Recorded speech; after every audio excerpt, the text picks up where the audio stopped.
ಬಲಿಮಥನ ಫಲುಗುಣರು ಸಹಿತ ಅಗ್ಗಳೆಯನೇಕಾಂಗದಲ್ಲಿ ರಣದಲ್ಲಿ ಕಲಿಜರಾಸಂಧನನು ಸೀಳಿದು ಬಿಸುಟನ ಭೀಮ. ಬಲಿಮಥನ ಫಲುಗುಣರು ಸಹಿತ ಅಗ್ಗಳೆಯನು ಏಕಾಂಗದಲ್ಲಿ ರಣದಲ್ಲಿ ಕಲಿಜರಾಸಂಧನನು ಸೀಳಿದು ಬಿಸುಡನ ಭೀಮ.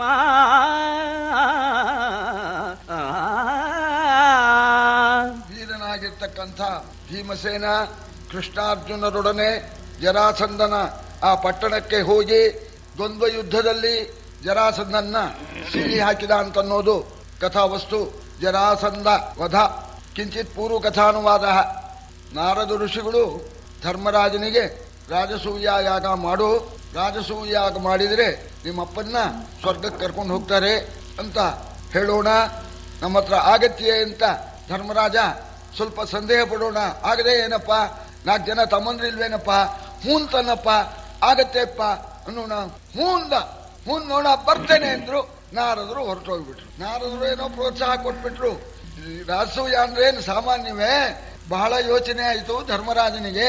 ಕೇಳು ಜನಮೇ ಜಯ ಧರಿತ್ರಿ ಬಾಲ ಮಂತ್ರಾಲೋಚನೆಗೆ ಭೂಪಾಲ ಕರೆಸಿದನು ಅನುಜರನು ಧೌಮ್ಯಾದಿ ಮಂತ್ರಿಗಳ ಮೇಳವದ ತನಿ ಬೆಳಗುಗಳ ಮಣಿಮೌಳಿ ಮಂಡಿತರ ಉಪ್ಪರದ ಪಡಿಸೂಳುಪಾಯವಧಾರಿನಲ್ಲಿ ಹೊಕ್ಕರು ಸಭಾಸ್ಥಳವ. ಆಗ ಮುಂದಿನ ಕರ್ತವ್ಯವನ್ನ ಮಂತ್ರಾಲೋಚನೆ ಮಾಡಿ ಸಿದ್ಧಾಂತ ಮಾಡಬೇಕು ಅಂತ ಹೇಳಿ ಕಳಿಸಿದ್ದಾನೆ ದೂತರ ಮೂಲಕ. ಮಂತ್ರಿಗಳಿಗೆ, ಗೌಮ್ಯಾದಿ ಪುರೋಹಿತರುಗಳಿಗೆ ಮತ್ತು ಸಾಮಂತ ರಾಜರುಗಳಿಗೆ, ತಮ್ಮಂದರಿಗೆ ಹೇಳಿ ಕಳಿಸಿದ. ಸಭೆಗೆ ಬರಬೇಕಾದ್ರೆ ಸಭಾ ಮರ್ಯಾದ ಒಂದಿರುತ್ತೆ. ಈಗ ಡ್ರೆಸ್ ಅಂತಾರಲ್ಲ, ರಾಜಸಭೆಗೆ ಹೋಗ್ಬೇಕಾದ್ರೆ ಎಲ್ಲ ಅಲಂಕಾರಾದಿಗಳನ್ನು ಮಾಡ್ಕೊಂಡು ಹೋಗ್ಬೇಕು. ತಲೆಗೆ ಏನಾದ್ರು ಇದ್ದೇ ತೀರ್ಬೇಕು. ತಲೆಗಿಲ್ದೇನೆ ಈ ರಾಜಸಭೆಗೆ ಹೋಗೋದಕ್ಕೆ ಅವಕಾಶನೇ ಕೊಡೋದಿಲ್ಲ. ಸರಿ, ಧರ್ಮರಾಜ ದೂತನ ಮೂಲಕ ಹೇಳಿ ಕಳಿಸೋಣ. ಎಲ್ಲ ರಾಜಸಭೆಗೆ ತಕ್ಕ ಹಾಗೆ ಒಳ್ಳೆ ಕಿರೀಟ ಎಲ್ಲ ಹಾಕೊಂಡ್ಬಿಟ್ಟಿದಾರಂತೆ. ಆ ಕಿರೀಟಗಳಲ್ಲಿರ್ತಕ್ಕಂಥ ಆ ಮಣಿಗಳಿಂದ, ರತ್ನಗಳಿಂದ ಬೆಳಕಾಗ್ತಾ ಇದೆಯಂತೆ. ಇಂತಹ ರಾಜಾದಿರಾಜರುಗಳು, ಸಾಮಂತ ರಾಜರುಗಳು, ಈ ಮಂತ್ರಿಗಳು ಬರ್ತಕ್ಕಂಥ ಕಾಲಕ್ಕೆ ಬಾಗಿಲಿನಲ್ಲಿರ್ತಕ್ಕಂಥ ದ್ವಾರಪಾಲಕರು ಪರಾಕ್ ಹೇಳ್ತಾ ಇದ್ದಾರೆ. ದಯಮಾಡಿಸ್ಬೇಕು ಅಂತ ಪರಾಕ್ ಹೇಳ್ತಾ ಇದ್ದಾರೆ. ಬಂದ್ರು ಮಂತ್ರಾಲೋಚನಾ ಸಭೆಗೆ ಯಾರ್ಯಾರು? ದ್ರುಪದ ಧೃಷ್ಟದ್ಯುಮ್ನ ಮತ್ಸ್ಯಾಧಿಪತಿ ಕೇಕಯ ಪಾಂಡವಾತ್ಮಜರು ಪತಿ ಕಾರ್ಯ ವಿಚಾರ ನಿಷ್ಠರು ಬಂದರೋಲಗಗೆ. ನೃಪತಿ ಕದನೇನು ಅಮರ ಮುನಿವರನುಪಚರಿತ ಮಂತ್ರಾರ್ಥ ಸಿದ್ಧಿಗೆ ರಪಣ ನಮಗುಂಟು. ಈಗ ಬೆಸಸೆಂದರು ಯುಧಿಷ್ಠಿರಗೆ. ದೃಷ್ಟದ್ಯುಮ್ನ, ಕೇಕಯ, ಭೀಮಾದಿ ತಮ್ಮಂದರುಗಳು, ಧೌಮ್ಯಾದಿ ಪುರೋಹಿತರುಗಳು ಎಲ್ಲ ಬಂದ್ರು. ಅವರೆಲ್ಲ ಸಾಮಾನ್ಯರಲ್ಲ. ಮಹಾರಾಜನ ಕಾರ್ಯವನ್ನ ನೆರವೇರಿಸುವುದರಲ್ಲಿ ನಿಷ್ಠರಾಗಿರ್ತಕ್ಕಂಥವರು ಎಲ್ಲ ಬಂದು ಆಸ್ಥಾನದಲ್ಲಿ ಕೂತ್ಕೊಂಡು ಧರ್ಮರಾಜನಿಗೆ ನಮಸ್ಕಾರ ಮಾಡಿ ಕೇಳ್ತಾ ಇದ್ದಾರೆ. ಮಹಾಸ್ವಾಮಿ ಅಪ್ಪಣೆ ಆಗಬೇಕು. ನಾರದ ಮಹರ್ಷಿಗಳು ಏನ್ ಹೇಳಿದ್ದಾರೆ? ನಮ್ಮಲ್ಲಿ ಆ ಸಾಮರ್ಥ್ಯ ಇದೆ, ಏನಾಗಬೇಕು? ಈ ರಾಜರುಗಳು, ಸಾಮಂತ ರಾಜರುಗಳು ಪ್ರಶ್ನೆ ಮಾಡೋಣ. ಅದಕ್ಕೆ ಧರ್ಮರಾಜ, ಧರೆ ನಮಗೆ ವಶವರ್ತಿ ಖಂಡೆಯ ಸಿರಿ ನಮಗೆ ಮೈಬಳಿ. ಧರೆ ನಮಗೆ ವಶವರ್ತಿ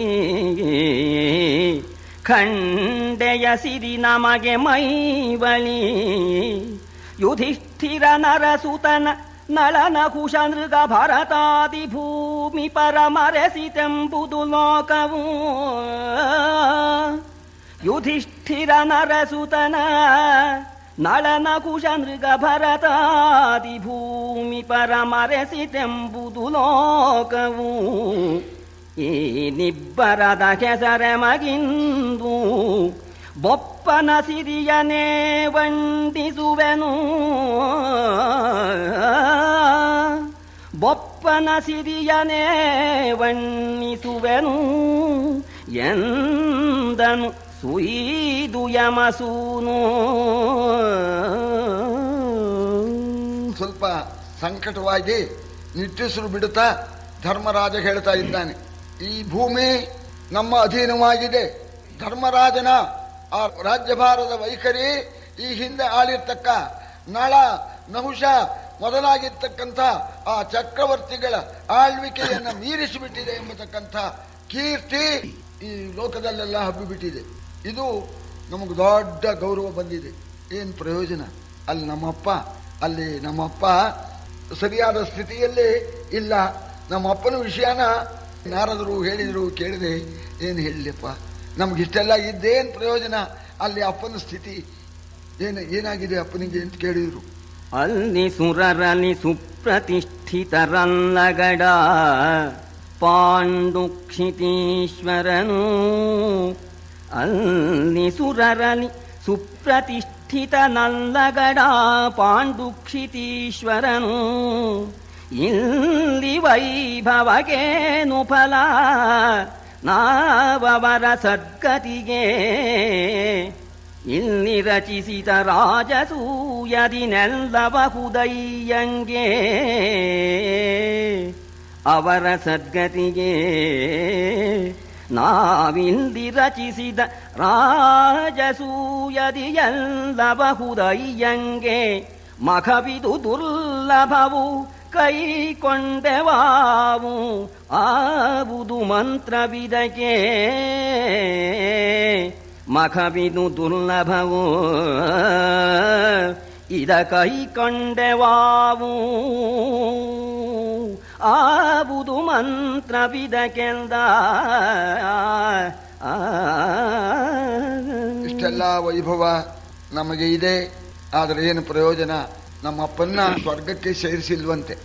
ನಾವು ಇಲ್ಲಿ ರಾಜಸೂಯ ಯಾಗವನ್ನ ಮಾಡತಕ್ಕಂಥ ಪಕ್ಷದಲ್ಲಿ ನಮ್ಮಪ್ಪನ್ನ ಸ್ವರ್ಗಕ್ಕೆ ಸೇರಿಸ್ಕೊಳ್ತಾರಂತೆ.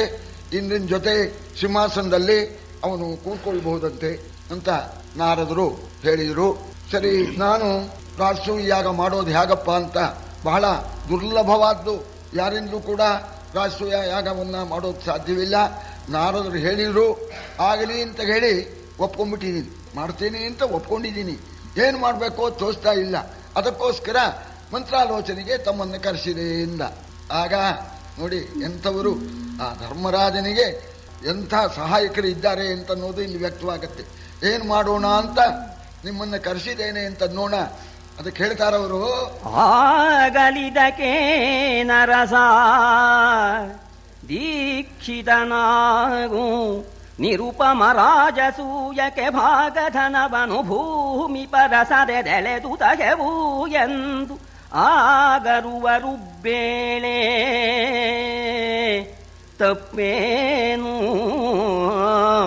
ತಪ್ಪೇನು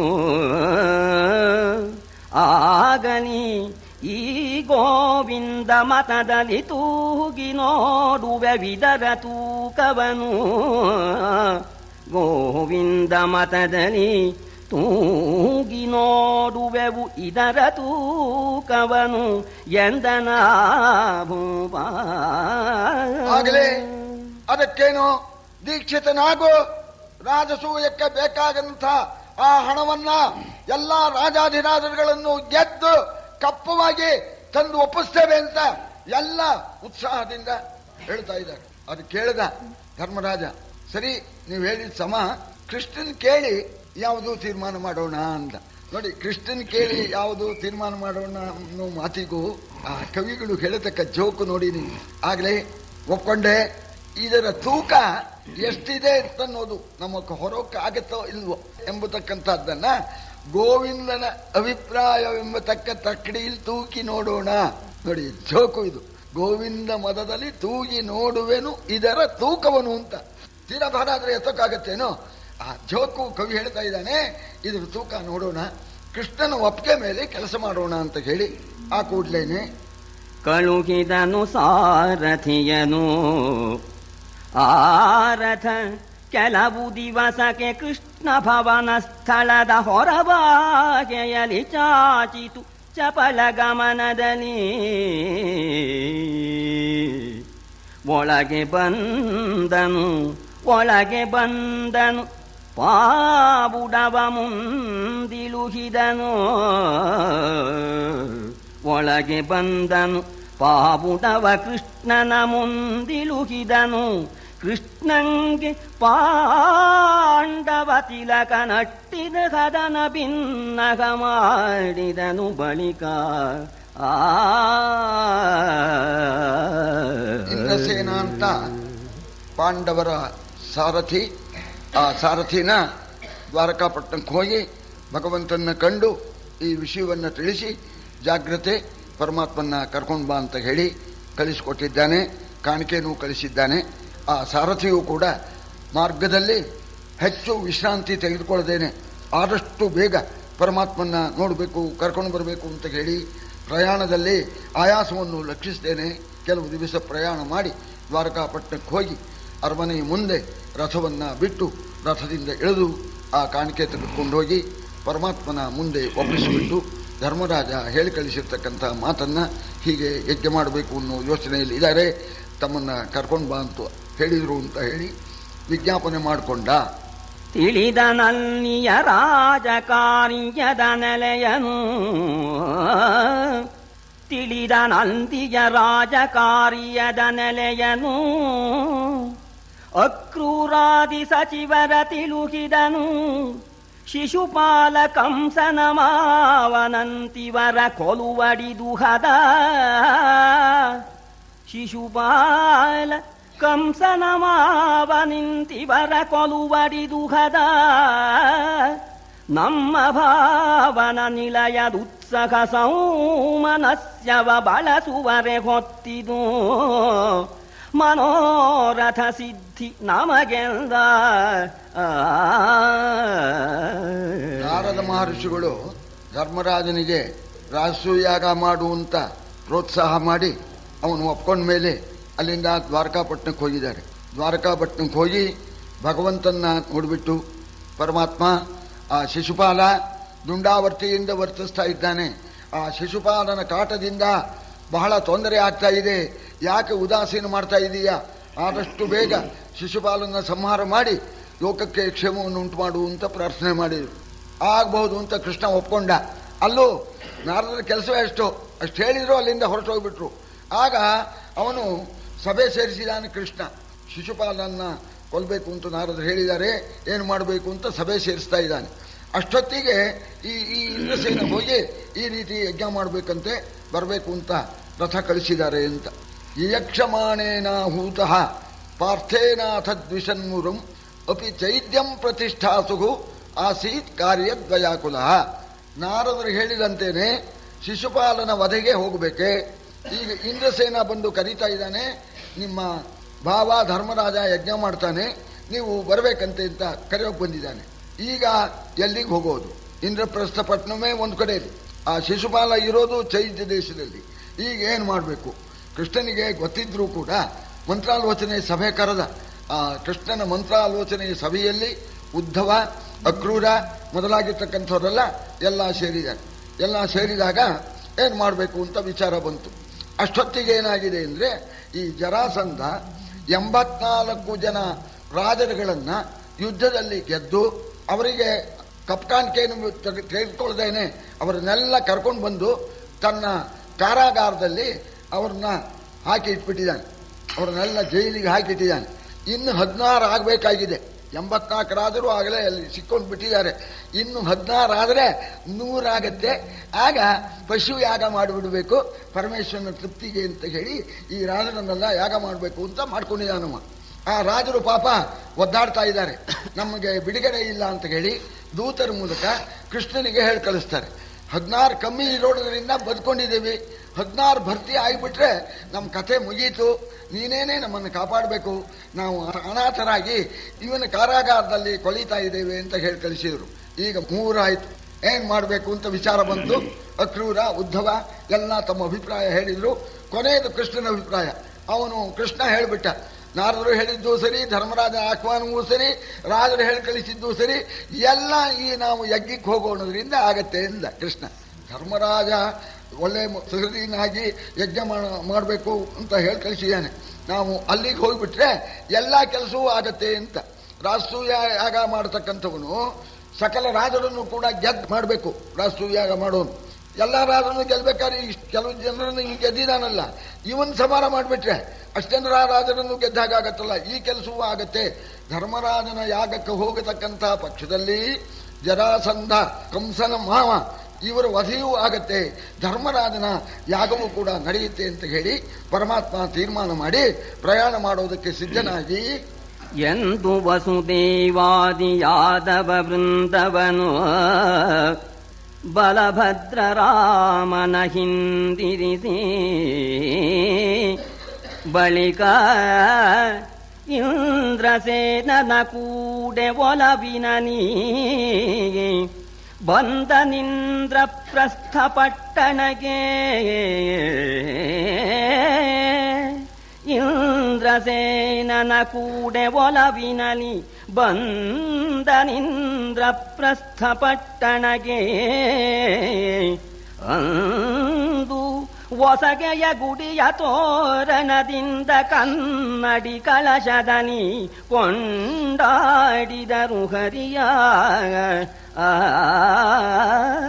ಈಗ ಹೇಳಿಬಿಟ್ಟು ಎಷ್ಟು ದಿವಸವಾಗುತ್ತೋ ಏನೋ ಈ ಕೆಲಸನೆಲ್ಲ ಮಾಡ್ಕೊಂಡು ಬರೋದು ಅಂತ ಹೇಳಿ ಅಣ್ಣನಾದ ಬಲಭದ್ರನ್ನು ಕರೆದು ದ್ವಾರಕಾಪಟ್ಟಣನ ಸರಿಯಾಗಿ ನೋಡ್ಕೋ, ನಮ್ಮ ಅಪ್ಪ ವಸುದೇವ ದೇವಿಕಿ ವಸುದೇವರು ಯೋಗಕ್ಷೇಮಾದಿಗಳನ್ನೆಲ್ಲ ನೋಡ್ಕೋ ಅಂತ ಹೇಳಿ ಬಲರಾಮನಿಗೆ ಚಾರ್ಜ್ ವಹಿಸಿಬಿಟ್ಟು ಸಂತೋಷದಿಂದ ಇಂದ್ರಸೇನೊಡನೆ ಪ್ರಯಾಣ ಮಾಡಿಕೊಂಡು ಬಂದಿದ್ದಾನೆ.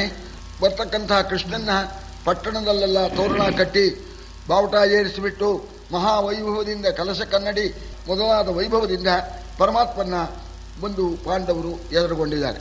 ಎದುರುಗೊಂಡು ಪುರಕ್ಕೆ ಬಿಜಯಂಗೈಸಿ ತಂದರು ಹರಿಯ ನರಮನೆಗೆ, ಪುರಕ್ಕೆ ಬಿಜಯಂಗೈಸಿ ತಂದರು ಹರಿಯ ನರಮನೆಗೆ.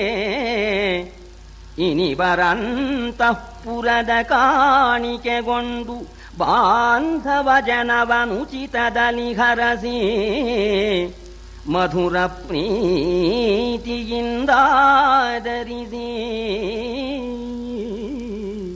ಮಧುರ ಪ್ರೀತಿಯಿಂದಾದರಿಸಿ ಮಂತ್ರಾಲೋಚನೆಯ ಮಂದಿರದೊಳು ಏಕಾಂತದಲ್ಲಿ ಭೂಬದಿಗೆಲ್ದನ ಸುರಾರಿ.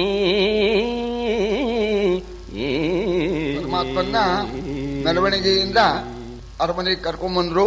ಪರಮಾತ್ಮ ಅರಮನೆಗೆ ಬಂದೋನು ಅಂತಃಪುರಕ್ಕೆ ಹೋಗಿ ತಂಗಿ ಸುಭದ್ರಾ, ದ್ರೌಪದಿ ಅವರನ್ನೆಲ್ಲ ನೋಡಿ ಅವರು ಕೊಟ್ಟ ಕಾಣಿಕೆ ತಗೊಂಡು ಅವರಿಗೆಲ್ಲ ಉಡುಗೊರೆ ಕೊಟ್ಟು ಎಲ್ಲರ ಯೋಗಕ್ಷೇಮವನ್ನು ವಿಚಾರಿಸ್ಕೊಂಡ್ಬಿಟ್ಟು ಆಮೇಲೆ ಮಂತ್ರಾಲೋಚನೆಯ ಸಭೆಗೆ ಬಂದಿದ್ದಾನೆ ಕೃಷ್ಣ. ಕೃಷ್ಣನ ಜೊತೆಯಲ್ಲಿ ಧರ್ಮರಾಜ ಮತ್ತು ಭೀಮಾದಿಗಳು ಬಂದಿದ್ದಾರೆ. ಮಂತ್ರಾಲೋಚನೆ ಸಮಯದಲ್ಲಿ 5 ಜನ ಕೃಷ್ಣ ಮಂತ್ರಾಲೋಚನೆ ಮಾಡ್ತಾ ಇದ್ದಾರೆ. ಮೊದಲಿಗೆ ಎಲ್ಲ ಕೂತ್ಕೊಳ್ಳೋಣ, ಕೃಷ್ಣನೇ ಕೇಳ್ತಾ ಇದ್ದಾನೆ. ಧರ್ಮರಾಜ, ಏನು ಕರೆಸಿದಿರೈ,